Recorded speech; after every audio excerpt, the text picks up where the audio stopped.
journalist to the Nepal floods, where at least viewers, 105 Indian tourists are among the 291 foreign nationals reported missing after flash floods hit Nepal's Rasuwa area, as per the Nepal Tourism Board. We're showing you pictures. The cause of the flash floods remains unclear.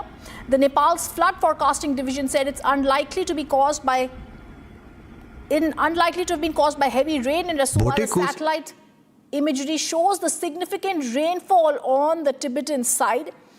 And we've also had the UP Chief Minister Yogi Adityanath speak about how the borders are on high alert. Let me go across to my guest joining me on the story, Gajendra Budatkhoki, Nepal journalist who's joining us. Gajendra जी, मैं situation ground की आपसे जानना चाहती हूँ। कम से कम 400 लोग यहाँ पे मिसिंग हैं, 16 डेथ्स हो चुकी हैं, मैसिव फ्लैश फ्लड्स नेपाल में हुई हैं, रसूवा एरिया में। कुछ बताइए हमें कि वहाँ पे ये डिजास्टर कैसे हुआ और अभी क्या वहाँ पे राइट नाउ क्या हो रहा है? ये आपने जितना भी संख्या बताया है उतना ही मिसिंग नहीं है।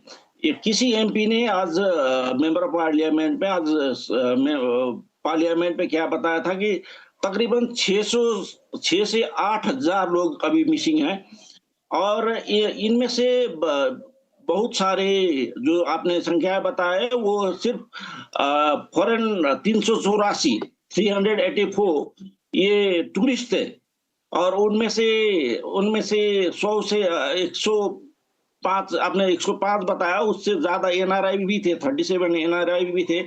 उनके साइड संख्या जो बता दे तो तकरीबन ये हो जाता है 140 से आसपास में आसपास के इंडियन और एनआरआई इसमें मिसिंग है।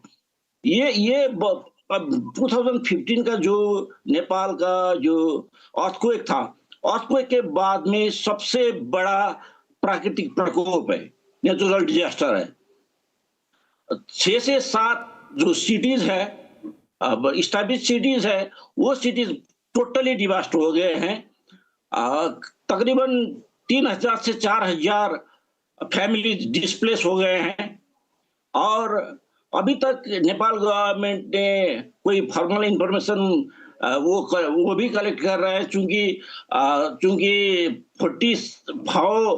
44 जो सिक्योरिटी पर्सनल्स है वो भी इनमें से मिसिंग है। इसीलिए नेपाल गवर्नमेंट भी अभी प्रिलिमिनरी एस्टिमेट्स में ही भर पड़ रही है।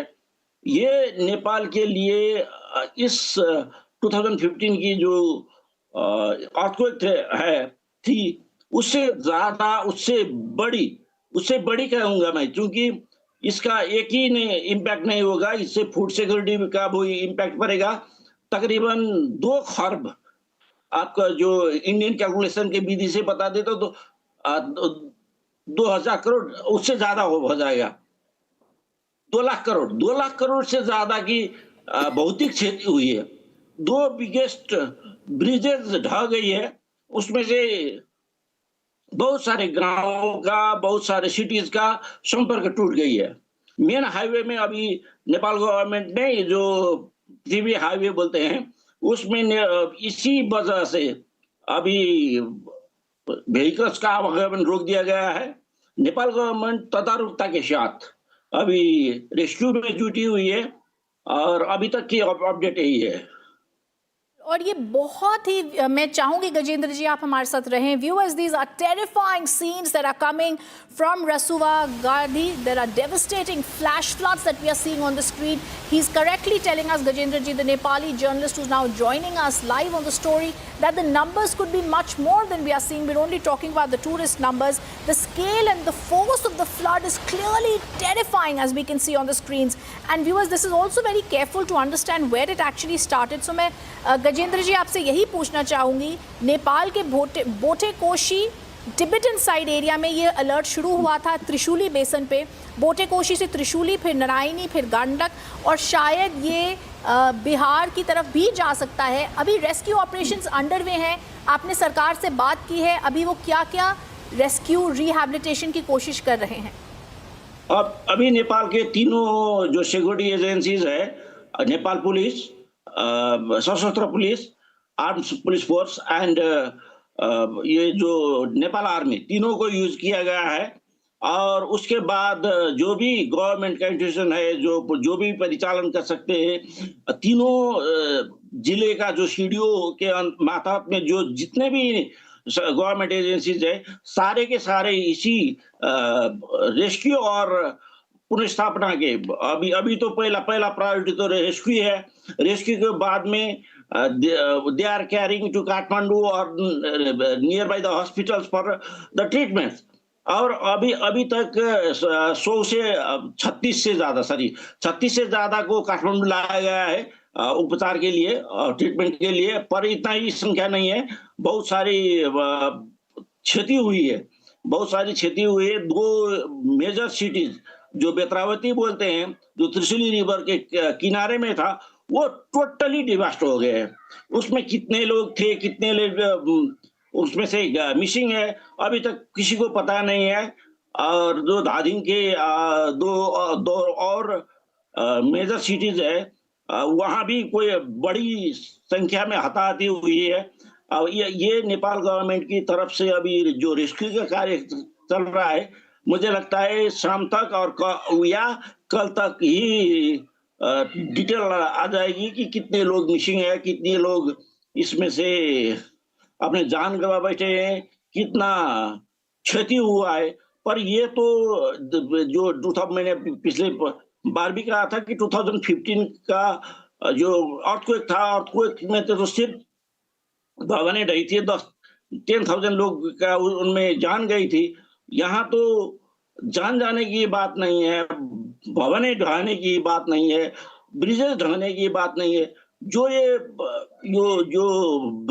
फ्लड आई है, उससे सारा खेतों में ये भर गया है, गार्बेजेस भर गया है, उसमें से सारे प्रोडक्शन अब इम्पैक्ट होगा। और इससे नेपाल में ये तीनों जिले में अभी खाद्य संकट का भी, फूड सिक्योरिटी का भी बिगर इश्यू हो जाएगा। इसलिए नेपाल गवर्नमेंट अभी रेस्क्यू में जुट रही है। हम अपेक्षा करते हैं और हम सारे नेपाली नागरिकों, नेपाल गवर्नमेंट को भी थैंक्स बोलते हैं कि इन्होंने जो तदारुकता के साथ जो रेस्क्यू में अपना सारा शक्ति को, नेशनल फोर्स को यूज किया है। इसमें जी, मैं चाहूंगी आप हमारे साथ बने रहें। I also want to say there is more breaking news coming in on the story, viewers. In view of the flood threat in Bihar due to the heavy rainfall in Nepal, Union Home Minister Amit Shah speaks to Bihar Chief Minister Samrat Chaudhary over the phone.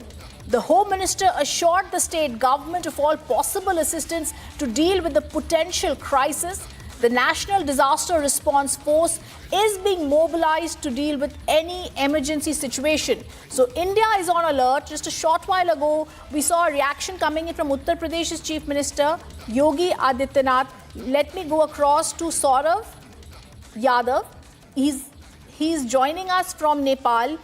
Saurabh, हमें बताइए कि क्या हो रहा है। बहुत ही devastating, terrifying visuals आ रहे हैं जो फ्लड फ्यूरी हिमालय में, नेपाल में देखी गई है। फ्लड्स ने बहुत सारे विलेजेस ही ड्राउन हो गए हैं। जी, आपको हम बताएं, नेपाल का अभी अब तक का इतिहास में सबसे ज्यादा क्षति होने वाला ये बाढ़ का तबाह है। हम आपको जानकारी दे रहे हैं। ये अब तक 16 जना का डेट हो चुका है नेपाल में। 16 आर डेटेड इन नेपाल। उसके बाद हम आपको जानकारी देंगे भौतिक क्षति 2 खरब से ज्यादा। नेपाल का भौतिक पूर्वाधार मंत्री सुनील लम्साल ने हमको जानकारी दिया है 2 खरब से हाराहारी में से ज्यादा भौतिक क्षति हुआ है नेपाल में। 4 से 31 मेगावाट बिजली आयोजना जो है नेपाल में, जो विभिन्न का ठाम पे जो बिजली आयोजना है 4 से 31 मेगावाट, वो भी पूर्ण रूप में क्षतिग्रस्त हो चुका है। नेपाल के 29 पुल और 40 किलोमीटर सड़क, जो नेपाल का राष्ट्रीय राजमार्ग का सड़क है, वो सहायक राजमार्ग का सड़क है, वो बाढ़ ने पूर्ण रूप से क्षत विध्वस्त कर दिया है। अब तक 16 जना की भी डेथ हो चुका है। हम आपको जानकारी देता है, रसुआ क्षेत्र में 3 से 84 पर्यटक संपर्कविहीन हो चुका है, जो नेपाल के भी है, इंडियन भी है, ऑस्ट्रेलियन है, विभिन्न देश का जो पर्यटक नेपाल आते हैं वो भी संपर्कविहीन हो चुका है। 3 से 84 पर्यटक जो नेपाल आए थे, गोसाईकुंड में गए हुए भी पर्यटक संपर्कविहीन हो चुका है। आज नेपाल की संसद में सरकार ने क्या बोला है, भूकंप के बाद हिम पहिरो गएको प्रारंभिक सूचना छ, यो संसद में नेपाल के तरफ से बोला हुआ है। अब तक का लेटेस्ट अपडेट क्या है, प्रारंभिक जो हम लोग देख रहे हैं, लेटेस्ट अपडेट देख रहे हैं, 2000 आदमी मिसिंग है। जी बिल्कुल। Saurav, thank you for giving us those details. We'll come back to you as well as Gajendra, who's also joining us on the top focus story. The big news coming in also, Home Minister Amit Shah speaks to the Bihar Chief Minister to ensure that any potential crisis is managed. Much more after a short break, where we get you more details of the most devastating floods that have been seen in Nepal.